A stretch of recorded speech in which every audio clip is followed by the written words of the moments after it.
3 weeks ago, I got laid off from my job completely out of the blue. It was unexpected and sudden. And of course, I felt all of the things that you would expect: shock, fear, sadness, disappointment, and uncertainty. But then something happened that I didn't expect. I felt a little excited. And not because I lost my job, because believe me, that was very traumatic, but because for the first time, I started thinking, because I had to figure out a solution, what else could I do? And I started brainstorming and thought of all of the different possibilities. And for brief moments during those first few days, I felt excited, a weird sort of excitement. And that moment made me realize something really important about discomfort. Not all discomfort is bad, and some of it might actually be good. And the interesting thing about all of this is that I was planning to make a video about being uncomfortable and doing things in life that make you uncomfortable, while at the same time, earlier this year, just a couple of months ago, I was talking about how I refuse to be uncomfortable.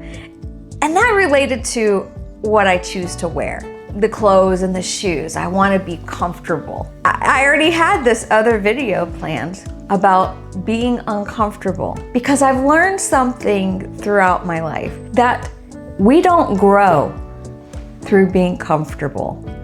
You think about a seed in the ground. It reaches a point of discomfort that it can no longer stay in its shell, and it has to burst out of the shell to grow. So not all discomfort is bad, and some of it might be the momentum to change your entire life. So let me back up. I had a stable job in fashion design. I've been doing fashion design for over 15 years. It's what I know, it's what I'm good at. So when I got laid off, it really hit me on a lot of different levels: financial security, identity, routine, my social network of the people that I work with. And I think, especially at this stage of my life, being 53 years old, I don't want to start over, or at least I felt like I didn't want to start over somewhere new. And there's this narrative of also that I should have things figured out by now at this stage in my life. So yeah, it was uncomfortable. But almost immediately, within days, my brain started to go somewhere else. And instead of thinking, what am I going to do? I started thinking, what can I do? What are all the skills that I've built throughout my life that could transition me either to doing freelance, consultation, or maybe something entirely different that my skills would translate to? And wondering, can I build something of my own? Can I leave this industry and do something different? So there was this energy to it. And it's almost like my brain woke up, because I started imagining a lot of different scenarios, a lot of different ways that I could earn a living. And that didn't necessarily mean being stuck in an office job. And that's sort of when I realized that feeling this mix of fear and excitement, actually they're the same thing. This is something I've learned from my improv training, is whenever I felt, especially in the beginning years of doing improv, if I was getting ready to perform and I felt nervous, I would tell myself, no, this is not nervousness. This is excitement. You're excited to get out there on stage. Fear and excitement are incredibly similar in the body. Same chemicals, same adrenaline, same hyper focus, and the only difference is how we interpret it. And although I felt very scared in those first few days especially, I did catch the flip in my mind of thinking, can this actually be exciting instead of scary? Just like my improv training has taught me. And I started thinking, this might be an opportunity. This might be the push I needed from the universe to do something different with my life, which, if you've been watching any of my videos over the past few months, the one thing I keep talking about is my core values. And the number one core value that I always mention is freedom. It's almost as if the universe said, oh, you want freedom? We're going to give you all the freedom you want.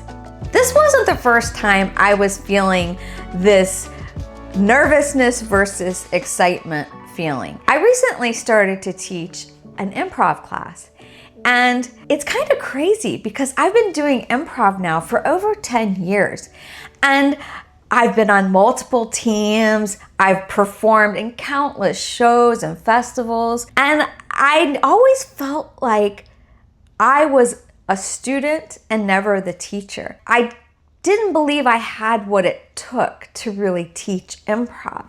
But towards the end of last year, I decided to make it my goal. It was one of my New Year's resolutions that I wanted to challenge myself to teach.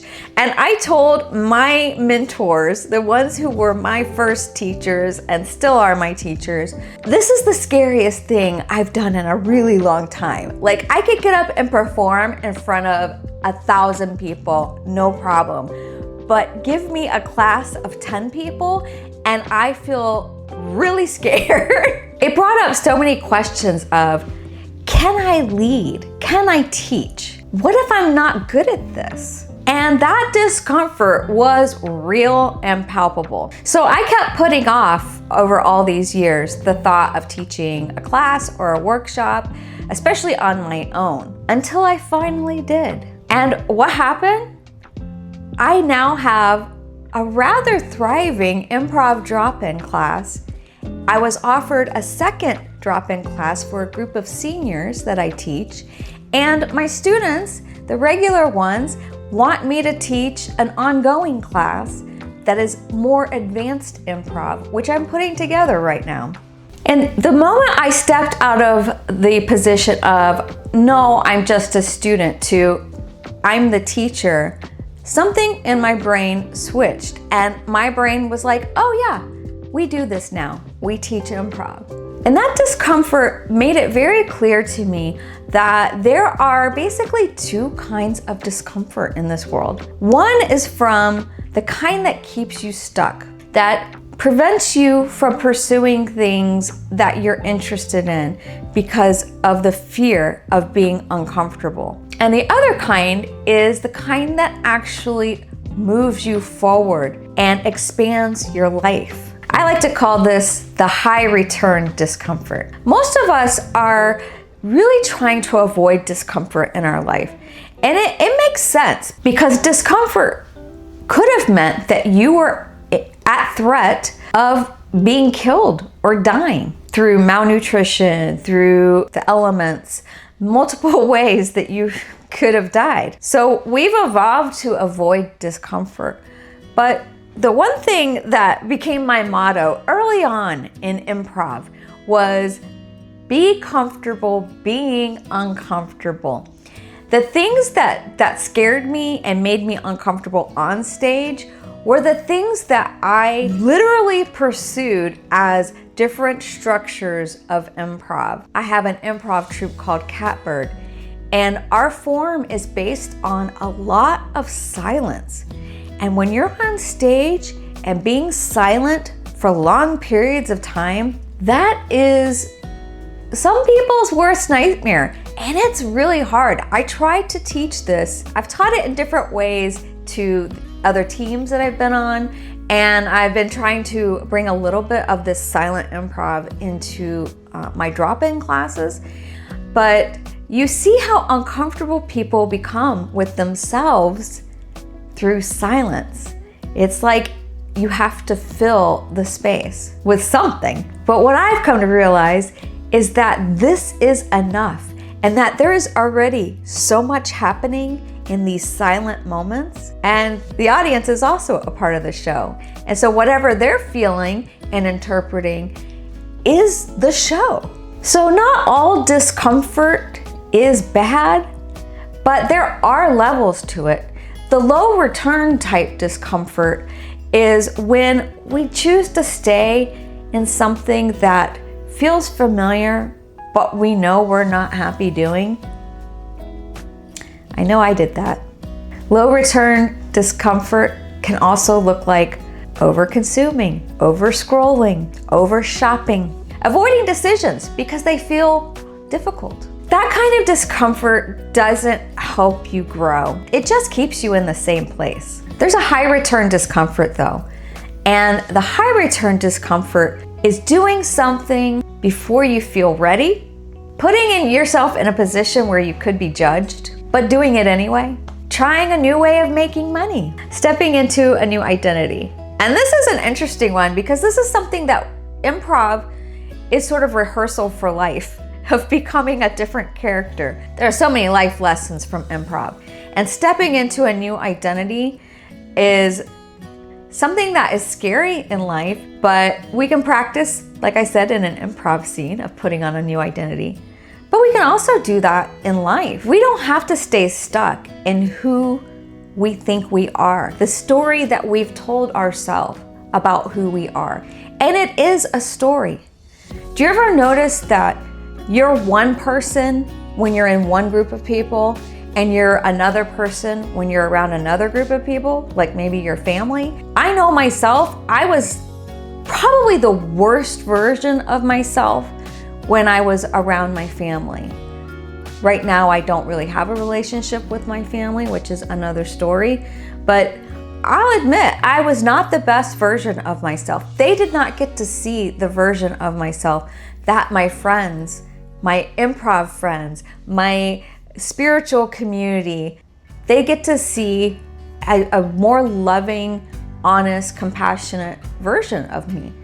And so there are different identities. And I always say that we're either the villain or the hero in someone else's story. So whatever identity we have come to associate with ourselves is really a story we're telling about ourselves.